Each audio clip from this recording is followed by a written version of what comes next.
Well, one hot summer day back in New York when I was a teenager, I told my parents and my siblings to leave me alone one day. There was something very important on television that I wanted to watch, and I didn't want to be disturbed. Now, we only had one TV in our house, and it was one of those TVs that was built into a big piece of furniture on the living room floor. You remember that? And I instructed my brothers and my parents to please just leave me alone. I wanted to be so fully focused on this event. I got up that morning like a kid on Christmas morning, and I ran to the living room and I plopped myself down and I was glued to the TV. I didn't even leave once to go to the bathroom. I didn't want to miss 1 minute of the event of the century. I didn't want to miss one moment of the royal wedding of Prince Charles and Lady Diana.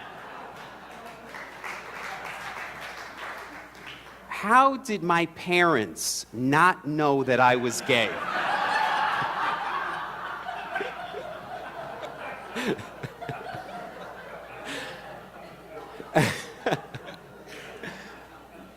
I loved the royal wedding. And I wasn't alone. There were 750 million people around the world who watched the wedding that day. We all love weddings. And the people in Jesus' day were no different. Weddings in Jesus' day were actually grand events. They would last a whole week long, a week-long celebration. Now, Jesus was such a great teacher and such a great public speaker that he knew how to get people's attentions. It's why he taught in stories called parables, so that people would be engaged in what he was saying. And certainly what's more engaging than a wedding, and what's grander than a royal wedding? And so that's the parable Jesus tells us this morning, which we just heard. It's the parable of the royal wedding feast.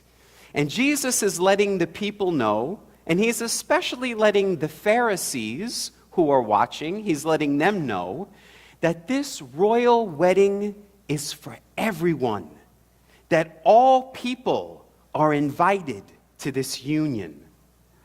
Now, the royal wedding that Jesus is referring to is the wedding of the human with the divine. It is the union of the lover with the beloved. It is the celebration of our becoming one with the one. Now, everybody is invited to this union with God. But most of us don't know that. We forgot that we were royal. Of course you're invited to the royal wedding. You're royal. You are, as Jesus said, sons and daughters of God. Jesus said the kingdom is within you. That means God's DNA is within you. You were made in the image and likeness of God. So you've been invited to this union, but you have to say, I do. You have to say yes. And most of us haven't said that because we didn't even know that we were royal. Now, if you've been with us the past 3 Sundays, Jesus is speaking to the people, but as I said, he's really speaking to the Pharisees who were there. And Jesus has been questioning their authority. And he's getting himself in a lot of trouble. If you remember a few weeks ago, he called them hypocrites. Then last week, he said that they were bad tenants. And today, he's telling them that their ideas about the kingdom are totally wrong. The religious authorities of Jesus' day believed that the kingdom was only for special people, whom they called the chosen. And they categorized people as either chosen or unchosen, clean or unclean, worthy or unworthy. And that was based on their race, their religion, their occupation, their gender, their status in life. That's how they categorized who was chosen and who was unchosen. Jesus is telling them in this parable, you've got it all wrong. The kingdom is for everyone, for all people. All are invited, all are welcome, and all are worthy. Now, this story we read is from Matthew's gospel, but Luke's gospel also tells us the same story, but Luke adds a few more details. In Luke's gospel, it says, a certain man was preparing a great banquet and invited many guests. At the time of the banquet, he sent his servant to tell all those who have been invited, come, everything is ready. But they all began to make excuses. The first said, oh, I've just bought a field. I must go out and see it. Please excuse me. Another said, oh, I just bought 5 yoke of oxen and I'm on my way to try them out. Please excuse me. And another said, oh, I just got married. I can't come. The servant came back and reported all this to his master.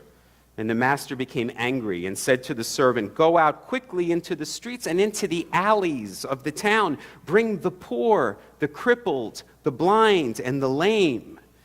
Sir, the servant said, what you ordered has been done, but there's still room. Then the master said to his servant, then go out into the roads and the country lanes, compel everyone to come in so that my house may be filled.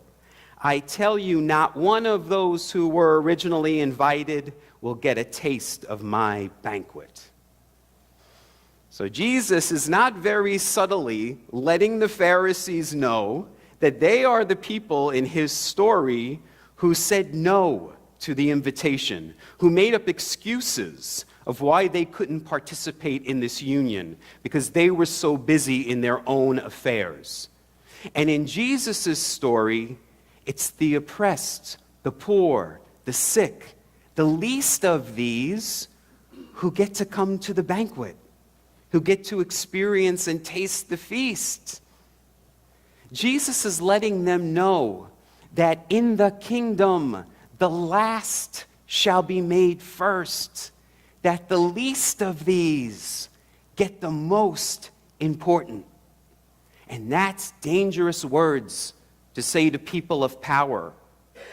And that is why, just a few days after telling this parable, Jesus is arrested and he's put to death.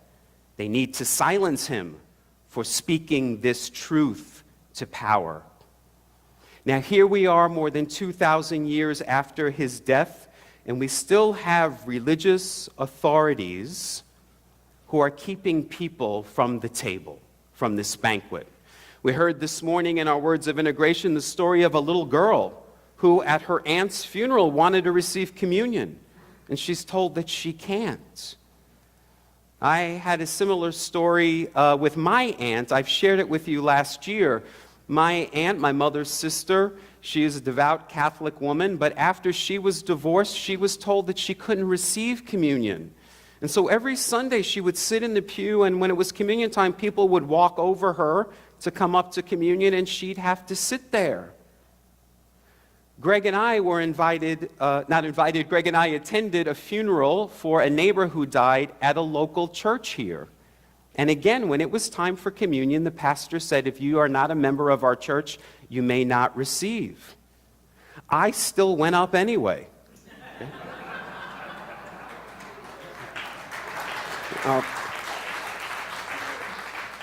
And the reason I did is that this church says on their sign, all are welcome, come as you are. You cannot say all are welcome, come as you are, and then deny people from the table for being divorced or gay or from a different background. You cannot say everyone's invited to the table, but then keep women from leadership positions. That is not the way of Jesus. In Jesus' kingdom, he said, all are welcome. All are invited to the table. Now, in Scripture, Jesus gives another example about inviting people to the banquet table. And he says, when you give a banquet or a dinner, don't invite your friends or your brothers and sisters or your relatives or your rich neighbors. If you do, they may invite you back, and so you'll be repaid.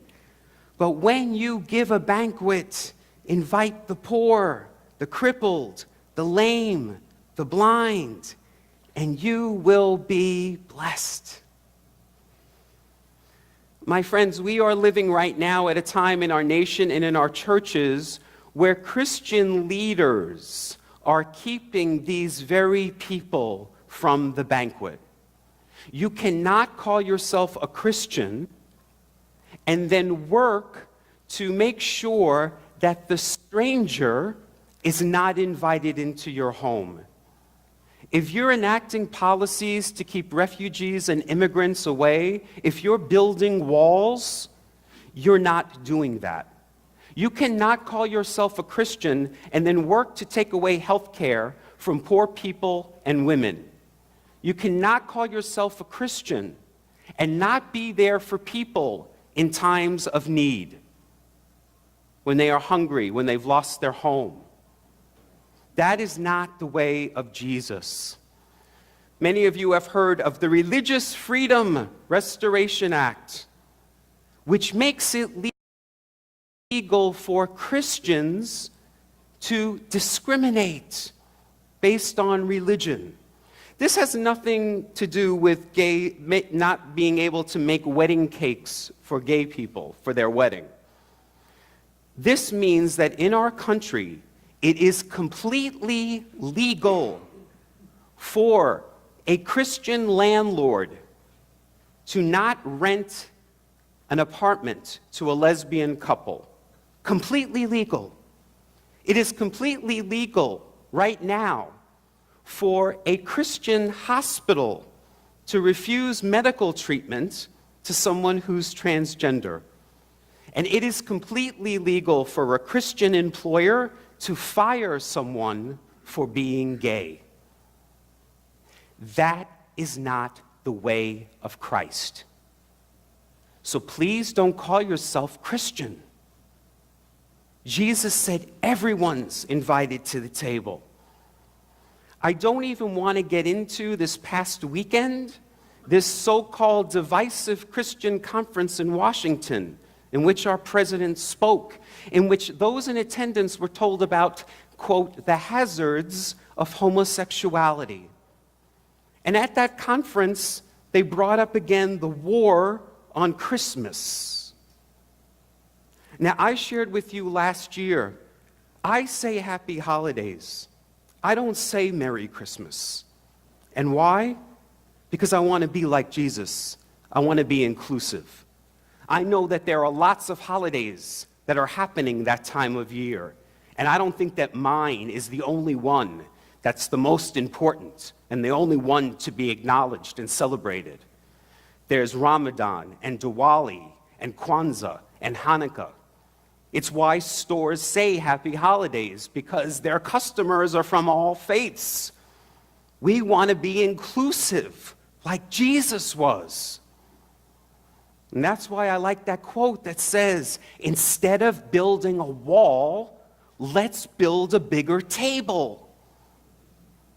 The reason that we have conservative Christians who are acting in the way that they're acting is because they're afraid that they're going to lose their seat at the table. But I need to tell them, you're not losing your seat. You've had a seat for a very long time. We're not taking your seat away. We're just building a bigger table and we're adding more seats so that everyone gets a space at the table. That's what we're doing. That's what the United Church of Christ has been doing since its inception. Our denomination is a denomination of many firsts. We are the first mainline Christian denomination to ordain an African American minister. We are the first to ordain a woman minister. We are the first to ordain a gay minister.